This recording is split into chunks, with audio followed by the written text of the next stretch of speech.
నీ సేవలో ఎదురైనా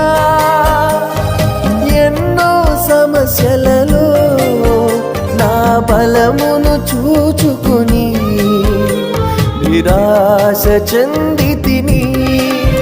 నీ సేవలో ఎదురైనా ఎన్నో సమస్యలలో నా బలమును చూచుకొని నిరాశ చెందితిని.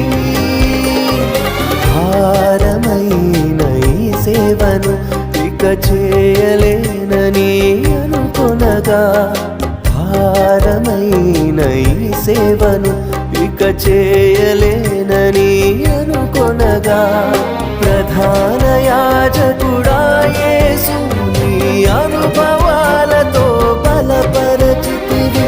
ప్రధాన యాజకుడా